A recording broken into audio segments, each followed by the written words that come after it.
అనేటువంటిది పంపబడుతూ ఉన్నది. ఎందుకు ఒక వ్యక్తి యొద్దకు రక్షణ వాక్యము పంపబడుతూ ఉన్నది అని దేవుని వాక్యాన్ని మనం ధ్యానించినప్పుడు, వాక్యము ఒక వ్యక్తిని రక్షిస్తుంది, వాక్యము ఒక వ్యక్తిని విడిపిస్తుంది, వాక్యము ఒక వ్యక్తిని కాపాడుతుంది, వాక్యము ఒక వ్యక్తిని తప్పిస్తుంది ప్రతి శోధనలో నుండి. వాక్యము అనగా దేవుడై ఉన్నాడు అని యోహాను సువార్త 1వ అధ్యాయము 1వ వాక్యంలో రాయబడిన మాటను చదువుదాం. యోహాను సువార్త 1వ అధ్యాయము 1వ వాక్యము. ఆదియందు వాక్యము ఉండెను, వాక్యము దేవుని యొద్ద ఉండెను, వాక్యము దేవుడై ఉండెను. హల్లెలూయా. ఆదియందు వాక్యము ఉండెను, వాక్యము దేవుని యొద్ద ఉండెను, వాక్యము దేవుడై ఉండెను అని రాయబడింది. వాక్యము అంటే దేవుడై ఉండుట. వాక్యము అనగా దేవుడై ఉన్నాడు కాబట్టి ఈ వాక్యము ఎలాంటి వాక్యం అనగా రక్షణ వాక్యము. రక్షణ వాక్యము. పరిశుద్ధుడైన పౌలు గారు ఈ అంత్యోదయ సంఘములో ఉపవాస ప్రార్థన అయిపోయిన తర్వాత పరిశుద్ధాత్మతో నింపబడి అభిషేకం తీసుకున్న తర్వాత సువార్త ప్రకటిస్తున్నటువంటి సందర్భంలో, దేవుని వాక్యాన్ని బోధిస్తున్న సమయంలో మాట్లాడుతున్నటువంటి మాటలు పౌలు భక్తుడు అంటున్నాడు, సహోదరులారా, అబ్రహాము వంశస్థులారా, దేవునికి భయపడేవారులారా, మీరందరూ కూడా దేవునికి భయపడేటువంటి జనాంగము కాబట్టి ఈ రక్షణ వాక్యము మన యొద్దకు పంపబడి ఉన్నది. రక్షణ వాక్యము ఎవరు అనగా యోహాను సువార్త 1వ అధ్యాయము 14వ వాక్యంలో రాయబడి ఉన్నది. యోహాను సువార్త 1వ అధ్యాయము 14వ వాక్యం.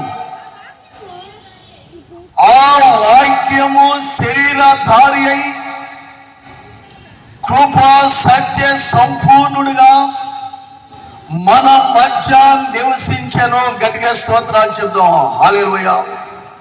ఆ వాక్యమైనటువంటి దేవుడు, వాక్యమైనటువంటి ప్రభువైన యేసుక్రీస్తు వారు కృపా సత్య సంపూర్ణుడుగా 3.5 సంవత్సరాలు మన మధ్యలో సువార్తను ప్రకటించి 3.5 సంవత్సరాలు రక్షణ వాక్యాన్ని మన మధ్యలో ప్రచురపరిచాడు.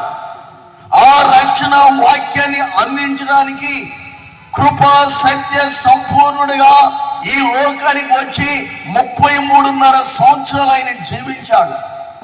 ఈ 33.5 సంవత్సరాలలో లాస్ట్ 3.5 సంవత్సరాల కాల వ్యవధిలో రక్షణ వాక్యాన్ని ప్రకటించాడు కాబట్టి ఈ లోకానికి ఒక శ్రేష్టమైన సందేశాన్ని అందిస్తున్నాడు.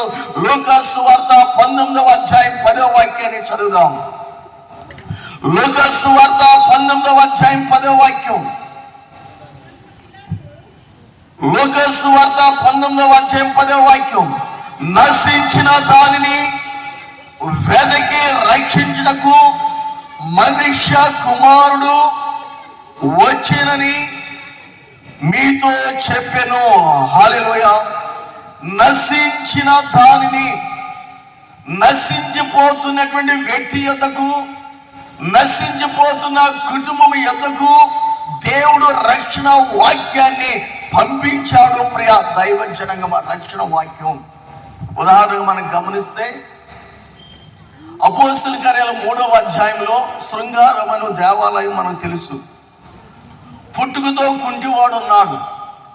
ఆ వ్యక్తిని కొంతమంది వ్యక్తులు మోసుకుని వెళ్ళి ఆ చర్చి మెట్ల దగ్గర కూర్చోబెడతారు.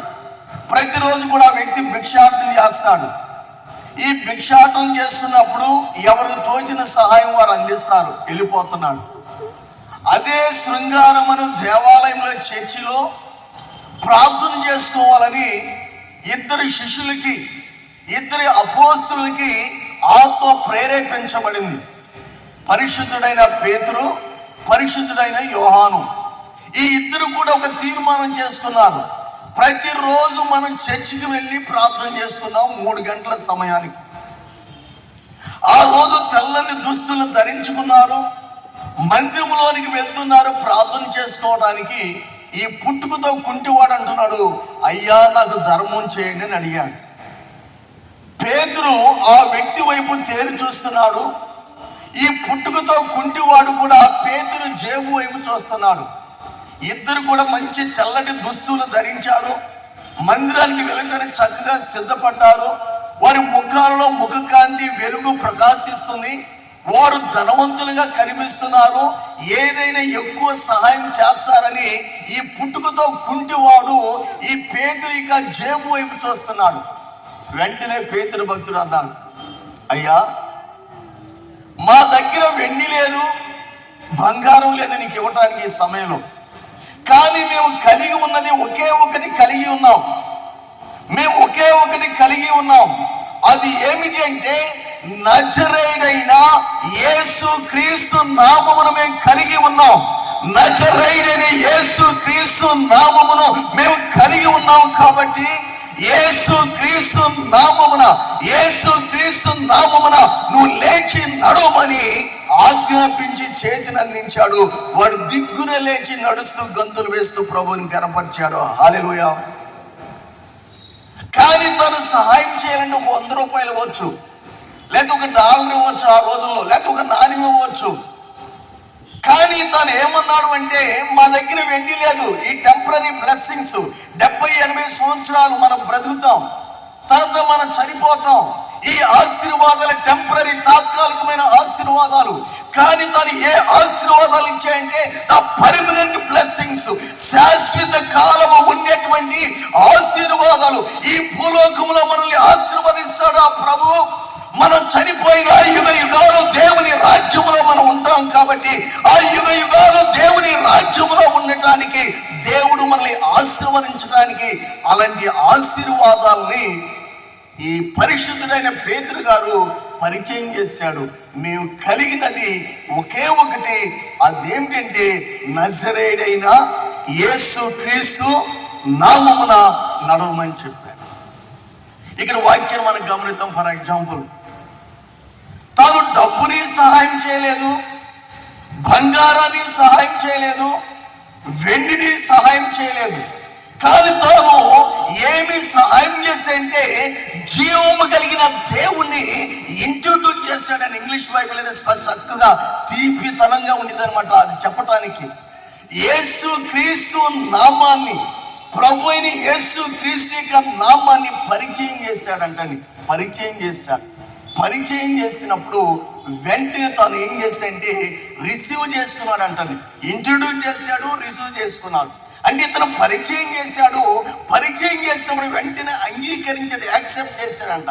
కొంతమంది మనం చెప్తూ ఉంటాం, వారు ఏం చేస్తారంటే రిజెక్ట్ చేస్తారు, తిరస్కరిస్తారు, ధిక్కరిస్తారు, తృణీకరిస్తారు. ఒకసారి నేను నాగార్జున యూనివర్సిటీ MA చదువుకుంటున్నాను, 2వ సంవత్సరం ఫైనల్ ఇయర్. తెనాలి దగ్గర సంపూర్ణ రాత్రి ప్రార్థన జరుగుతుంది, ఆన్లైన్ ప్రేయర్. మీలాగా మీరు ఇప్పుడు ఎట్లా వచ్చారో నేను కూడా వెళ్ళి ఆన్లైన్ ప్రేయర్లో కూర్చున్నాను. అది ప్రతి నెల 15వ తేదీ ఆన్లైన్ జరుగుతుంది. ఆన్లైన్ ప్రేయర్ జరుగుతూ ఉంది. దాదాపు ఒక 200 మంది ఉంటారు ప్రేయర్లు. దాదాపు ఒక 7 మాస్టర్స్ వచ్చారు. ప్రార్థన జరుగుతున్నప్పుడు 1 గంట మధ్యరాత్రి సమయానికి ఒక సిస్టర్ గారు పడిపోయింది. అమ్మాయి పేరు ధనలక్ష్మి. పడిపోయినప్పుడు కొడుకులాడుతున్నారు అనమాట. 1 by 1 అంటే సాక్షాత్తంగా చెప్తున్నాను. వెళ్ళారు, ప్రార్థనలు చేశారు, అన్నీ చేశారు. కానీ ఆమెలో ఉన్న దురాత్మను పోమంటుంది, కడుపులో నొప్పితే అల్లాడిపోతుంది. నేను మోకరించి నిలుకాల మీద ఉండి 2 చేతులు ఎత్తి ప్రార్థన చేస్తున్నాను. ప్రభు నాతో మాట్లాడుతున్నాడు మెల్లని స్వరంతో, నా కుమారుడు వెళ్ళి ప్రార్థించు, ఆ కుమార్తెకి నేను విడుదల ఇవ్వబోతున్నాను. 1 గంట 40 నిమిషాల దాకా చూసి మధ్యరాత్రి ఆ 1 గంట 40 నిమిషాలకి ఆ మెయిన్ పాస్టర్ గారికి చెప్పాను, పాస్టర్ గారండి దేవుడు నాకు ఎందుకో ప్రేరేపణ ఇస్తున్నాడు, నేను ఒకసారి తల మీద చేతులు పెట్టి ప్రార్థన చేస్తాను, నాకు అవకాశం ఇవ్వండి అని. ఆ పాస్టర్ గారు అన్నారు, సరే చేయి బాబు అన్నాడు. నేను స్టూడెంట్, నాగార్జున యూనివర్సిటీ ఎంఏ స్టూడెంట్ని. వెంటనే ఆ పాస్టర్ గారు నాకు అవకాశం ఇచ్చాడు. వెళ్ళాను, మోకరించాను. అమ్మాయి పడుకుని ఉందనమాట. తల మీద చేతులు పెట్టగానే ఒక దురాత్మ బయటకు వచ్చింది, రెండో దురాత్మ బయటకు వచ్చింది, మూడో దురాత్మ బయటకు వచ్చింది, ముగ్గురు దురాత్మలు బయటకు వచ్చారు. ఆ అమ్మాయి ఎక్కడి నుండి వచ్చిందంటే నెల్లూరు జిల్లా కలువాయి అనే ఒక మండల కేంద్రం, మ్యాప్లో మీకు తెలుస్తుంది, నెల్లూరు జిల్లా కలువాయి. ఆ ప్రాంతం నుండి తమలపాకుల తోటల్లో పని చేసుకోవడానికి తెనాలి ప్రాంతానికి వచ్చింది. ఆ ముగ్గురు దురాత్మలు, ఒక్కొక్క దురాత్మ చేత ఈ 200 మంది ముందు సాక్ష్యం చెప్పిస్తాను. నువ్వు ఎందుకు పట్టుకున్నావో చెప్పండి. ఆమె చెప్పేస్తుంది, యేసు నామములో ఇదే మాటను ఒక స్టూడెంట్గా నేను గద్దించాను, సగర్వంగా చెబుతున్నాను సాక్ష్యాన్ని. మొదటి దురాత్మ వెళ్ళిపోయింది. రెండో దురాత్మ బయటకు వచ్చింది. నువ్వు ఎందుకు వచ్చావో చెప్పన్నప్పుడు ఈ 200 మంది ముందు చెప్పింది. రెండో దురాత్మ వెళ్ళిపోయింది. మూడవ దురాత్మ వచ్చింది. మూడవ దురాత్మను యేసు క్రీస్తు నజరేయుని నామములో గద్దించి చెప్పినప్పుడు ఆమె సాక్ష్యం చెప్పింది. ముగ్గురు వెళ్ళిపోయిన తర్వాత ఇవి లేచి కూర్చుందండి. ప్రభుకి మహిమ కలుగును గాక. ఏ నామం ద్వారా వెళ్ళిందండి? నజరేయుని యేసు క్రీస్తు నామమున. ఈ యేసయ్య అనగా దేవుని వాక్యాన్ని సాదృశ్యంగా కనిపిస్తున్నాడు. యోహాను సువార్త 1వ అధ్యాయం 1వ వాక్యం. యోహాను సువార్త 1వ అధ్యాయం 1వ వాక్యంలో రాయబడిన మాట, ఆదియందు వాక్యమైన వాక్యము దేవుడై ఉన్నాడు. ఆ దేవుడైన వాక్యము మనల్ని ఏం చేస్తుందంటే ఆ రక్షణ వాక్యము మన యొద్దకు పంపబడి ఉన్నది. ఈ రాత్రి మెసేజ్ టైటిల్, మన వర్తమానం ఏమిటంటే నీ యొద్దకు రక్షణ వాక్యము పంపబడి ఉన్నది. నీ యొద్దకు రక్షణ వాక్యము పంపబడి ఉన్నది అని వర్తమానం ద్వారా ప్రభు దర్శిస్తున్నాడు. ఈ రక్షణ వాక్యం గురించి పరిశుద్ధుడైన పౌలు గారు చెప్తాడు. 1 కొరింథీయులకు రాసిన పత్రిక 1వ అధ్యాయము 8వ వాక్యాన్ని చదువుదాం. 1 కొరింథీ 1వ అధ్యాయము 8వ వాక్యాన్ని చదువుదాం. 1 కొరింథీ 1:18 చదువుదాం. సిలువను గూర్చిన వార్త నశించుచున్న వారికి వెరితనము గాని రక్షింపబడుచున్న మనకు దేవుని శక్తి. హల్లెలూయా. ఈ వాక్యం అంట, ఈ వాక్యము నశించిపోతున్నటువంటి వారికి వెరితనంగా కనిపిస్తుందంటండి. నశించిపోతున్న వ్యక్తులకు, నశించిపోతున్న కుటుంబాలకు దేవుని వాక్యము వెర్రితనంగా కనిపిస్తుంది. కానీ రక్షింపబడుతున్న వారికి, రక్షణ పొందుతున్న వారికి ఈ రక్షణ వాక్యము దేవుని శక్తి అయి ఉన్నది, దేవుని బలమై ఉన్నది, దేవుని ఆత్మ అయి ఉన్నది, దేవుని అభిషేకమై ఉన్నది, దేవుని పరిశుద్ధాత్మ శక్తితో ధరింపజేసేటువంటి, ఆత్మ పూర్ణులుగా మనం చేసేటువంటిది దేవుని వాక్యం. ఆ దేవుని వాక్యమును ఉద్దేశించి పరిశుద్ధుడైన పౌలు గారు కొరింథీ పట్టణంలో ఉన్న సంఘానికి రాస్తున్నాడు. అయ్యలారా, అమ్మలారా, సిలువను గూర్చినటువంటి వార్త నశించిపోతున్నటువంటి వ్యక్తులకి వెరితనంగా కనిపిస్తుంది, వెరితనము అనిపిస్తుంది. కానీ రక్షింపబడుచున్నటువంటి మనకు, రక్షించబడుతున్నటువంటి మన కుటుంబాలకు దేవుని శక్తి అయి ఉన్నది. ఈ శక్తి కలిగిన వాక్యమును ఉద్దేశించి పరిశుద్ధుడైన పౌలు గారు ఏ మాటలు మాట్లాడుతున్నాడో 3 పాయింట్లు మనం ధ్యానించుకుని ఈ వర్తమానాన్ని మనం ముగించుకుందాం. నీ యొద్దకు రక్షణ వాక్యము పంపబడి ఉన్నది. మన వర్తమానం ఈ ఆగస్టు నెల 2వ ఆదివారం 9వ తేదీన మనం జ్ఞాపకం ఉంచుకోవాల్సిన వాక్య భాగం ఈ రాత్రి, నీ యొద్దకు రక్షణ వాక్యము అనేది పంపబడి ఉన్నది. మొదటి పాయింట్, అపోస్తల కార్యములు 16వ అధ్యాయంలోనికి వద్దాం. అపోస్తల కార్యములు 16వ అధ్యాయము 13, 14 వాక్యాలు చదువుదాం. విశ్రాంతి దినమున గవిని దాటి నది తీరమున ప్రార్థన జరుగుననుకుని అక్కడికి వచ్చి కూర్చుండి కూడు వచ్చిన స్త్రీలతో మాట్లాడుచుంటిమి. అప్పుడు లూదియాయను దైవ భక్తి కలిగిన స్త్రీ వినుచుండెను. ఆమె ఊదా రంగు పొడిని అమ్ము తుయతైరా పట్టణస్థురాలు, ప్రభువు ఆమె హృదయము తెరిచిన గనుక పౌలు చెప్పిన మాటల యందు లక్ష్యముంచెను. హల్లెలూయా. ఆగుదాం అక్కడికి. నీ యొద్దకు రక్షణ వాక్యము పంపబడుట మన వర్తమానం. మొదటి పాయింట్ లో లూదియా యొద్దకు రక్షణ వాక్యము పంపబడుట. లూదియా అనేటువంటి ఒక స్త్రీ ఉంది. ఇంగ్లీష్ బైబిల్లో లీడియా అని రాయబడింది, తెలుగులో లూదియా అని రాయబడింది. లూదియా, ఈ లూదియా అనేటువంటి వ్యక్తి తుయతైరా పట్టణస్థురాలు, ఒక పట్టణానికి చెందింది. మన మాచర్ల పట్టణం ఎట్లా ఉందో తుయతైరా పట్టణం. ఈమె వ్యాపారం ఏమిటంటే ఊదా రంగు పొడిని అమ్మేటువంటి ఒక వ్యాపారస్తురాలు. ఊదా రంగు పొడి, పాత రోజుల్లో ఊదా రంగు వస్త్రాలను ఎవరు ధరించుకునే వాళ్ళంటే ఒక రాజు, రాణిగారు, రాజుగారి కుటుంబస్తులు మాత్రమే ధరించుకుంటూ ఉండేవాళ్ళు. వారికి సంబంధించిన వస్త్రాలకు సంబంధించినటువంటి ఆ పొడిని అమ్మేటువంటి వ్యాపారం చేస్తున్న ఒక స్త్రీ. ఆమె దర్శనం ఏమిటంటే నేను గొప్ప ధనవంతురాలు అవ్వాలి, నేను ఎక్కువగా దీవించబడాలి, ఎక్కువగా సంపాదించాలని తన దర్శనం ప్రకారంగా పరిగెత్తుతుంది తన వ్యాపార రంగంలో. శనివారం పాత నిబంధన ప్రకారం సమాజ మందిరం విశ్రాంతి దినం, అక్కడ ప్రార్థన జరుగుతుంది కాబట్టి స్త్రీల సమాజం అందరూ కూర్చున్నారు. పరిశుద్ధుడైన పౌలు గారు కూడా సమాజ మందిరానికి ఆ సమయానికి అక్కడ చేరుకుని వారి మధ్యలోనికి వెళ్ళి వారి మధ్యలో యేసయ్య మాటలు, దేవుని వాక్యాన్ని మాట్లాడుతూ ఉన్నాడు. నోరు తెరచి దేవుని వాక్యాన్ని మాట్లాడుతూ ఉన్నాడు. చాలా మంది స్త్రీలు అక్కడ కూర్చుని ఉన్నారు.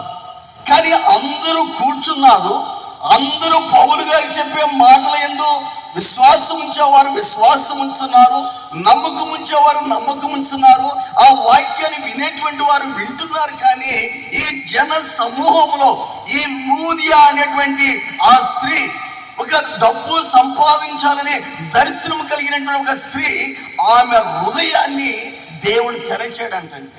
ఆమె హృదయాన్ని దేవుడు తెరచినప్పుడు ఆమె హృదయంలోనికి పౌలు చెప్పే వాక్యము చొచ్చుకుపోయిందంట. లోపలికి ఆ హృదయంలోనికి వెళ్ళిపోయిందంట. ఆ హృదయంలో గుచ్చుకుపోయిందంటండి. ఆ హృదయంలోనికి వెళ్ళినప్పుడు తన దర్శనం మార్చబడింది, తన వైఖరి మార్చబడింది, తన స్వభావం మార్చబడింది, తన యొక్క ప్రవర్తన మార్చబడింది, తన యాటిట్యూడ్ సమస్య కూడా మార్పు చెందింది, మార్చబడంట. ఇక ఏమొచ్చిందంటే నేను ఆత్మను సంపాదించాలి, మొట్టమొదటిగా నా కుటుంబాన్ని నేను రక్షించుకోవాలి, రక్షణ వాక్యము నా యొద్దకు వచ్చింది, నా భర్తను నేను రక్షించుకోవాలి, నా బిడ్డలు నేను రక్షించుకోవాలి అనేటువంటి తాపత్రయము, తృష్ణ, దప్పిక కలిగి ఎంతో ప్రయాసపడుతుందంట ఈ లూదియా అనేటువంటి స్త్రీ. అంతకుముందు డబ్బు కోసం ప్రయాసపడింది, వ్యాపారం కోసం ప్రయాసపడింది, తన దర్శనం కొరకు పరిగెత్తింది. ఇప్పుడు దేవుని వాక్యము చేత దర్శించబడిన తర్వాత, దేవుని వాక్యం చేత తాకబడిన తర్వాత, దేవుని వాక్యం చేత నింపబడిన తర్వాత, దేవుని వాక్యాన్ని అంగీకరించబడిన తర్వాత, నేను నా భర్తను రక్షించుకోవాలి, నేను నా కుమారులను రక్షించుకోవాలి, నేను నా కుమార్తెలను రక్షించుకోవాలని ప్రయాసపడుతున్నట్టు బైబిల్ చెప్తుంది. ఈ లోకంలో ప్రతి ఒక్కరూ ఒకరోజు చనిపోవాలి, కానీ ఆయుష్ ప్రమాణం తేడా ఉంటుంది. గుంటూరు నుంచి మాచర్ల ట్రైన్ వచ్చింది, మాచర్ల మన పట్టణం అందరం ట్రైన్ ఎక్కాం. రెండుసింతల స్టేషన్ రాగానే దిగిపోతారు, గురజాల రాగానే గురజాల వాళ్ళు దిగిపోతారు, నడిగుడి రాగానే నడిగుడి, పిడిగిరాల, సత్యనపల్లి, నెక్స్ట్ నల్లపాడు, నెక్స్ట్ గుంటూరు రాగానే దిగిపోతారు. గుంటూరు మన ఆయుష్ 100 సంవత్సరాలు అనుకోండి. ఎవరి ఆయుష్ నిండినప్పుడు మనం ఈ లోకాన్ని విడిచిపెట్టి దేవుని దగ్గరికి వెళ్ళిపోవాలి. అందుకు దేవుడు ప్రతి ఒక్కరు రక్షణ పొందాలి, ప్రతి ఒక్కరు రక్షించబడాలనే సదుద్దేశంతో ఆయన నశించిపోతున్న ఆత్మలను వెతికి రక్షించడానికి మనిషి కుమారుడిగా ఈ లోకానికి వచ్చి ఆ రక్షణ వాక్యము మన యొద్దకు పంపబడిందంటండి. హల్లెలూయా. ఆ రక్షణ వాక్యము మన యొద్దకు పంపబడింది. ఆ రక్షణ వాక్యము మన యొద్దకు పంపబడినది కాబట్టి రక్షణ వాక్యాన్ని మనం అంగీకరించాలి. లూదియా హృదయాన్ని, అనేక మంది స్త్రీలు ఉన్నారు, అనేక మంది స్త్రీల గురించి అక్కడ రాయబడలేదు. లూదియా దైవభక్తి గల స్త్రీ. ఆమె దైవభక్తి కలిగినటువంటి స్త్రీనే. మోషే ధర్మశాస్త్రం ప్రకారంగా యోధా మతంలో మంచి పట్టున్నటువంటి, మంచి గ్రిప్ ఉన్నటువంటి స్త్రీ అయినప్పటికీ ప్రభు అంటే ఆమె హృదయాన్ని తెరిచాడు. ఎందుకు ఈ రాత్రి దేవుడు మన హృదయాన్ని తెరుస్తాడు అంటే, మన హృదయంలో యేసయ్య మాటలు ఉండాలి, మన హృదయములో దేవుని మాటలు ఉండాలి, మన హృదయములో దేవుని వాక్యం ఉండాలి. ప్రియ దైవజనగమ, యేసయ్య మాటలు దేవుని వాక్యం ఉండాలని దేవుని వాక్యం సెలవిస్తుంది. యేసయ్య మాటలు మన హృదయంలో ఉంటే ఏ దుష్టుడు, సాతానుడు, అపవాది ఈ లోకంలో హాని చేయలేడు. ప్రియ దైవజనగమ, దేవుని వాక్యం మనలో ఉండాలి. ఒకసారి బైబిల్ కాలేజీ నడిపిస్తున్నాను, 100 మంది స్టూడెంట్స్ ఉన్నారు బైబిల్ కాలేజీలో. ఉన్నప్పుడు ఒక సిస్టర్, అంటే ఒక స్టూడెంట్ అన్నమాట, ఆ స్టూడెంట్ మీదకి దురాత్మ జస్ట్ అట్లా వచ్చింది, తల మీద చేతులు పెట్టి ప్రార్థన చేస్తేనే వెళ్ళిపోయింది. రెండవ స్టూడెంట్, ఇద్దరు ఒకే బెంచ్లో కూర్చుంటారు, రెండో బెంచ్ క్లాస్ రూమ్. రెండవ స్టూడెంట్ ఉంది, ఆ స్టూడెంట్ మీదకి దురాత్మ వస్తుంది, ప్రార్థన చేస్తే వెళ్ళిపోతుంది. మరలా నేను ఇంటికి వెళ్ళిపోతున్నాను, మరలా వెళ్ళిపోయిందంటే మరలా నాకు ఫోన్ వచ్చింది, అన్న అని పిలిపించుకునేవాడిని. బైబిల్ కాలేజీలో కూడా అన్న మరలా వచ్చిందన్నని, మరలా బండి వేసుకుని బైబిల్ కాలేజీకి వెళ్ళేవాడిని. వెళ్తే పిలిపిస్తే మరలా మీద దురాత్మ ఇట్లా పదే వస్తా ఉంది. మోకరించి ప్రార్థన చేస్తూ, సౌండ్ తగ్గించి, మోకరించి ప్రార్థన చేస్తూ అడిగాను, ప్రభుని అడిగాను. మొట్టమొదటిగా ప్రభు ఇచ్చాడు సమాధానం. తర్వాత ఆ దయ్యంతో కూడా మాట్లాడాను. ఆమె ఒకే ఒక్క మాట చెప్పింది, ఈమె మీ బైబిల్ క్లాసులు నేర్చుకుంటుంది కానీ ఆమె హృదయంలో వాక్యానికి చోటు లేదు, ఆమె హృదయంలో వాక్యం లేదు, ఆమె మనసులో వాక్యం లేదు. అందుకే నేను పెద్దగా ఆమె మీదకి వస్తున్నాను. ఆమెలో కూడా వాక్యం ఉంటే ఈ మొదట ఆమె లాగా పేర్లు చెప్పొద్దు, లైవ్ వాళ్ళు కూడా చూస్తూ ఉంటారు, చాలా చూస్తున్నారు లైవ్, కాబట్టి బాధపడతారు. ఆ వాక్యం లేదు కాబట్టి నేను పదే వస్తున్నాను అంది. వెంటనే ఆమె మీద తల మీద చేతులు పెట్టి ప్రార్థన చేసినందుకు తెలిపోయింది. అప్పుడు ఆ సిస్టర్కి చెప్పాను అన్నమాట, అమ్మ ఈ రోజు నుంచే నువ్వు బైబిల్ కాలేజీకి వచ్చావు, 2 సంవత్సరాలు బైబిల్ కాలేజీని నేర్చుకోబోతున్నావు. పాత జీవితాన్ని, పాత స్వభావాన్ని విడిచిపెట్టి ఇప్పటికైనా దేవుని నువ్వు చోటివు, దేవుని వాక్యాన్ని నీ హృదయంలో తావివు, దేవుని మాటల్ని హృదయంలో నువ్వు చేర్చుకుంటే ఈ సాతానుడు మరలా నీ మీదకి రాడు అని చెప్పి ఒప్పింపగలిగిన ప్రార్థన, పశ్చాత్తాపంతో కూడిన ప్రార్థన, విరిగి నలిగిన హృదయంతో కూడిన ప్రార్థన ఒక 25 నిమిషాల పాటు చేపించాను. ఆమెనన్నా నేను నా ఇంటికి వచ్చాను, ఆ దురాత్మక ఆమె జోలికి రాలేదండి. ప్రభుకి మహిమ కలుగుగా. దేవుని వాక్యం సెలవిస్తుంది. ఇక్కడ అనేక మంది స్త్రీలు ఉన్నారు, కానీ దేవుడు ఒక్కొక్క వ్యక్తి పట్ల, ఒక్కొక్క కుటుంబం పట్ల ఒక్కొక్క ప్రణాళిక కలిగి ఉంటాడు. ఈ లూదియా పట్ల దేవుని ఒక ఉద్దేశం ఉంది, లూదియా పట్ల దేవునికి ఒక ప్రణాళిక ఉంది. లూదియాని ఏ విధంగా సరే రక్షించుకోవాలి, లూదియా ఒక సత్యాన్ని చెప్పాలి, ఒక సత్యాన్ని నేను బయలుపరచాలి, ఒక సత్యాన్ని మేము తెలుసుకోవాలని చెప్పినప్పుడు లూదియా ఆ యేసయ్య వాక్యాన్ని, దేవుని మాటల్ని తన ఇంటికి తీసుకుని వెళ్ళింది, తన భర్తకు చెప్పింది, తన పిల్లలకు చెప్పింది. కుటుంబం అంతా కూడా రక్షణ పొందింది. ఇక్కడ మనకు అంత వివరం లేదు కానీ బైబిల్ కామెంటరీ బుక్స్ చదివితే గ్రీకు, హెబ్రూ, ఇంగ్లీష్లో కూడా కొన్ని బుక్స్లో మనకు ఆధారాలు కనిపిస్తున్నాయి. అయితే ఆ కుటుంబం అంతా కూడా రక్షణ పొందింది. రక్షణ పొందిన తర్వాత ఇక ఈ లూది అంటుంది కదా, అంతకుముందు దర్శనం డబ్బు సంపాదించాలి, వ్యాపారం.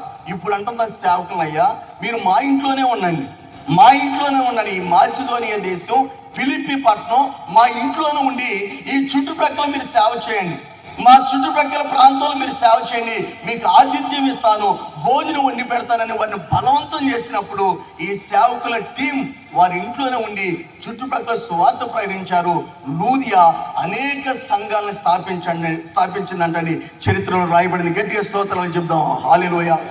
దేవుడు పట్టుకుంది ఒక వ్యక్తిని, దేవుడు దర్శించింది ఒక వ్యక్తిని, దేవుడు వాక్యాన్ని పంపించింది ఒక వ్యక్తి దగ్గరకు. తన భర్తను సంపాదించుకుంది, తన బిడ్డలను సంపాదించుకుంది, తన ఫిలిప్పి పట్టణాన్ని సంపాదించుకుంది, చుట్టుప్రక్కల ప్రాంతాలన్నిటిని కూడా ఈ లూదియా సంపాదించుకోగలిగింది.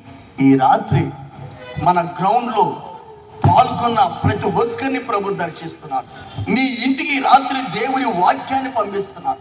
నీ బిడ్డల యొద్దకు ఈ రాత్రి దేవుని వాక్యము పంపబడి ఉన్నది. నీ వ్యక్తిగతమైన జీవితం యొద్దకు దేవుని వాక్యము పంపబడి ఉన్నది. దేవుని వాక్యానికి నువ్వు చోటించేటువంటి విశ్వాసిగా, దేవుని వాక్యానికి స్థానాన్ని కల్పించేటువంటి వ్యక్తిగా నువ్వు ఉన్నావా? కాబట్టి మొదటి పాయింట్, లూదియా యొద్దకు రక్షణ వాక్యము పంపబడుట. రెండో పాయింట్ జైలు అధికారి యొద్దకు రక్షణ వాక్యము పంపబడుట. రెండో పాయింట్, జైలు అధికారి యొద్దకు, జైలు అధికారి కుటుంబం యొద్దకు రక్షణ వాక్యము పంపబడిందంటే రక్షణ వాక్యం. ఈ వాక్య భాగం కూడా మనందరికీ తెలిసింది. జైల్లో ఉన్నారు పౌలు, శీల.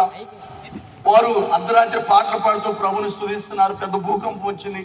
ఆ జైలు అధికారి కత్తి తీసుకొని చంపుకోపోయాడు. ఖైదీలు పారిపోయారని. అలాంటి పరిస్థితుల్లో పౌలు గారు అంటున్నాడు, అయ్యా మేము ఎక్కడికి వెళ్ళదు, ఇక్కడే ఉన్నామని. వెంటనే జైలు అధికారి అంటాడు, అయ్యలారా రక్షణ పొందడానికి మేమేం చేయాలి? అయ్యలారా రక్షణ పొందడానికి మేమేమేం చేయాలని చెప్పినప్పుడు పౌలు చెప్తాడు. ఆ మాట చదువుదాం. అపోస్తల కార్యములు 16వ అధ్యాయము 30, 31, 32 వాక్యాలు చదువుదాం. అందుకు వారు, ప్రభు అయిన యేసునందు విశ్వాసముంచుము, అప్పుడు నీవును నీ ఇంటి వారును రక్షణ పొందుదురని చెప్పి అతనికి అతని ఇంటనున్న వారికి అందరికీ దేవుని వాక్యము బోధించిరి. హల్లెలూయా. ఇందాక వాక్యము అంగీకరించాలని మనం ధ్యానించాం మొదటి పాయింట్లో. ఇక్కడ వాక్యము చేత బోధించబడాలంటే మనం వాక్యము చేత బోధించబడాలి.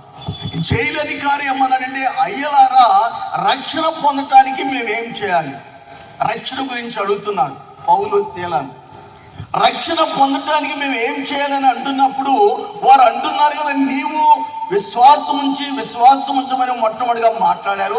రెండవది గంట వారి ఇంటికి వెళ్ళి వారు ఏం చేశారంటే, ఇంటనున్న వారికి అందరికీ దేవుని వాక్యము బోధించిరి. ఈ రెండో పాయింట్లో మనం నేర్చుకోవాల్సిన సత్యం ఏమిటంటే, వాక్యము చేత మనం బోధించబడాలి. ఈ మాటకి అర్థం ఏమిటంటే, ఇప్పుడు మనం అందరం ఈ స్థలంలో కూర్చున్నాం. వాక్యం మనకి బోధించడం జరుగుతుంది. ఒక సేవకుడిగా, యాజకుడిగా, దేవుని దాసుడిగా, దేవుని పనివాడిగా ఈ వాక్యాన్ని బోధిస్తున్నప్పుడు ఈ బోధ వింటున్నటువంటి మనము ఆ వాక్యాన్ని మన చెవుల ద్వారా వింటున్నాం. ఆ వాక్యాన్ని విన్నప్పుడు మనలో ఏం కలుగుతుందంటే విశ్వాసము కలుగుతుంది. వాక్యం విన్నప్పుడు మనకు విశ్వాసం కలుగుతుంది. వినుట వలన విశ్వాసం కలుగును, రోమా 10:17లో రాయబడింది. అంటే మొట్టమొదటిగా మనము దేవుని వాక్యము చేత బోధించబడేటువంటి వ్యక్తులుగా మనం ఉండాలని దేవుని వాక్యం సెలవిస్తుంది. అంటే ఇంకా మన భాషలో అర్థం కావాలంటే దేవుని వాక్యము వినేటువంటి వ్యక్తులుగా ఉండాలి. ఇందాక వాక్యాన్ని అంగీకరించారు, ఇప్పుడు వాక్యాన్ని మనం వినేటువంటి వ్యక్తులుగా బోధించబడుతుంది. వాక్యం, దేవుని వాక్యం మనం విన్నప్పుడు ఆ వాక్యం అంట మనల్ని ఆశీర్వదిస్తుందండి.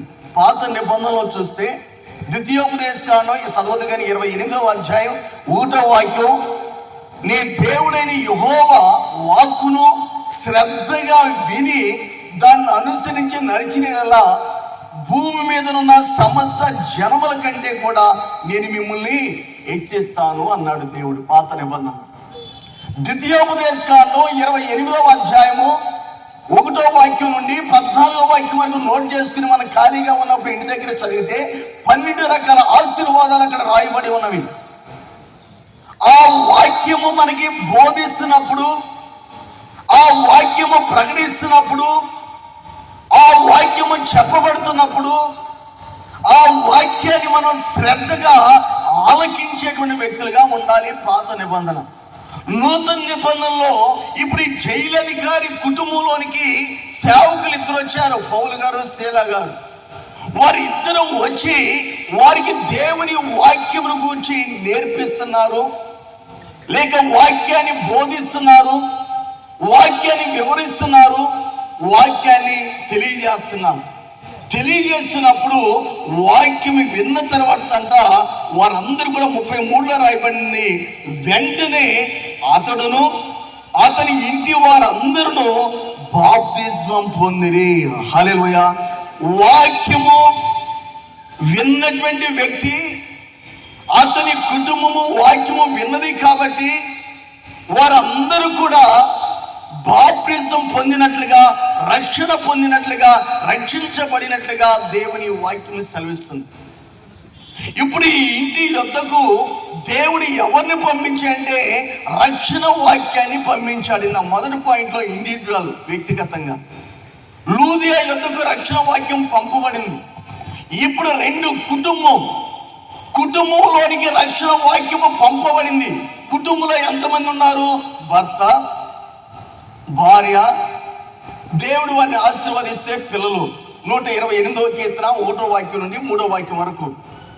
ఈ కుటుంబాన్ని రక్షించుకోవాలని దేవుని ఉద్దేశం, కుటుంబాన్ని రక్షించాలనేది దేవుని సంకల్పం. కాబట్టి ఈ కుటుంబానికే రక్షణ వాక్యాన్ని పౌలు భక్తుడి ద్వారా దేవుడు పంపించాడు. ఇందాక లూదియా అనేటువంటి వ్యక్తి యొద్దకు రక్షణ వాక్యం పంపబడింది, ఒక వ్యక్తి దగ్గరికి. ఇప్పుడు ఒక కుటుంబం యొద్దకు రక్షణ వాక్యము పంపబడింది.